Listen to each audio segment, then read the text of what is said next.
There were 6 alleged moon landings between 1969 and 1972, and there's been 0 moon landings since. Seems a little suspicious, doesn't it? Well, that's because we never went to the moon. Let me prove it to you with 13 reasons why the moon landing was fake. Why would America fake the moon landing? Well, at the time, the US was in the heat of the Cold War with the Soviet Union, and the space race was important because of the fear that the Soviet Union might weaponize space by putting missile launch sites on the moon, leaving the US defenseless. Now, the US had already been beaten by the Soviet Union in putting the first person into space. They asserted their dominance over us like the dog whisperer putting a hostile rescue dog from Tijuana in its place. But if we could be the first to the moon, then we'd be the new alpha dog in the world. But in this case, what creates the alpha dog isn't the size of the fight in the dog. It's the size of the lie in the dog that's in the fight.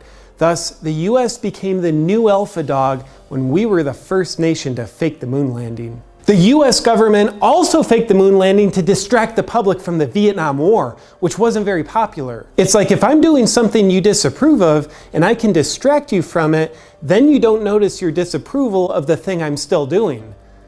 Look over there, a moon landing. Now let's look at some hard evidence. The flag waving in the wind. Now take a look at the astronauts proudly planting the American flag on the moon as it gracefully waves in the wind. There's just one problem with this. There's no wind on the moon, Einstein.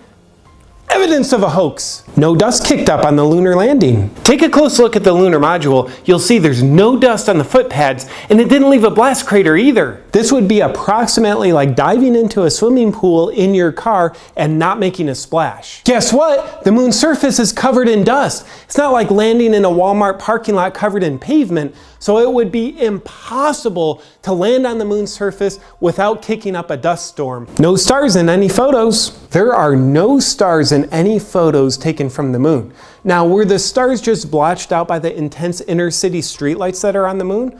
Or are there just no stars visible from the pretend moon inside of a Hollywood soundstage? I don't know. I'm just asking questions here. Pictures have the same background. Look at these 2 photos. 2 different locations on the moon, but each have the exact same background.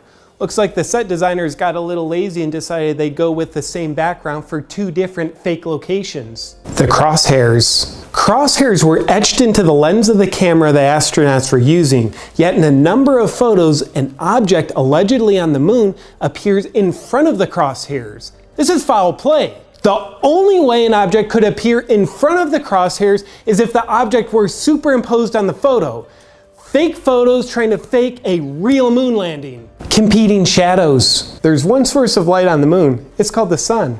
Yet some photos have shadows going at 2 different angles, suggesting multiple light sources, which suggests studio lighting, which suggests not moonlighting. Not to mention photos where the astronauts are backlit by the sun, yet you can still see the detail on front of the astronauts.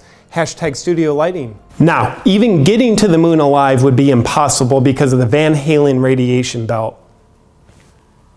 The Van Allen radiation belt. No one could survive the trip through this intense radiation belt that surrounds the Earth. Can a cat survive being put in a microwave? No, which proves astronauts can't survive being put through the Van Allen radiation belt. Buzz Aldrin doing his best Mike Tyson.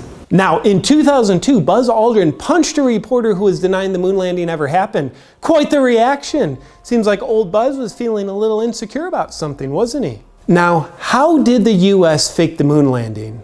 Well, I've got 2 words for you. Stanley Kubrick.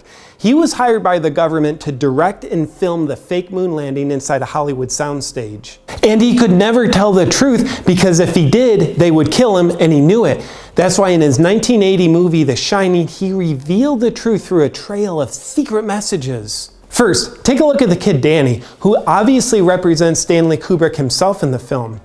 He's wearing an Apollo 11 sweater, which tells you Kubrick was Apollo 11. Next, take a look at the scene involving room 237.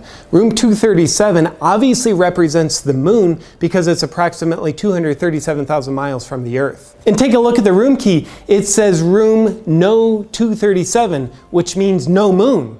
Plus, if you take the N from the word no, use it to replace the R in the word room, then flip the word backwards, you've got the word moon.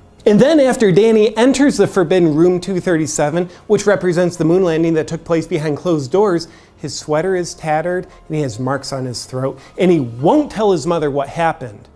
This represents NASA's stranglehold on Kubrick to keep silent about the moon landing hoax. The cases of Tang by Jack's head in the storage closet correlate to Tang being on the Apollo missions and how the truth is supposed to be kept in the closet. We could also then reason to believe that the psychotic break of Jack Nicholson's character is Kubrick's portrayal of what the pressure was like of keeping such a huge secret for so long. And some would even say that the whole movie was Kubrick's way of apologizing for being a part of the biggest lie in human history. Stanley Kubrick's whole intent of The Shining was quite poetic in nature. Let the truth live beyond him. And indeed it did. Kubrick allegedly died in 1999 of a heart attack. Yeah, not very likely. It's more probable the government finally got their eyes wide open to how Kubrick spilled the truth about the moon landing 19 years earlier in The Shining, and then decided to execute the do not talk clause in their contract, if you know what I mean. So NASA, we haven't been back to the moon for nearly 50 years. Why is that? And NASA's like, in the past 50 years, technology's actually gotten worse. Yeah, the experts say human knowledge is doubling every 13 months. And yeah, your smartphone has more computing power than all of NASA's computers combined in 1969. But aside from all that, technology is actually getting worse, making it impossible to go back to the moon. Yeah, so that's pretty much our airtight reason for why we haven't been back to the moon for 50 years. And all follow-up questions will be answered with the term budget cuts. You know what, NASA? I don't buy into your Cold War winning, deceiving the American people propaganda. Moon landing? Fake. Oh, and by the way, the Earth is flat. If you want to watch my video proving how that's absolutely true, click here. #FlatEarth.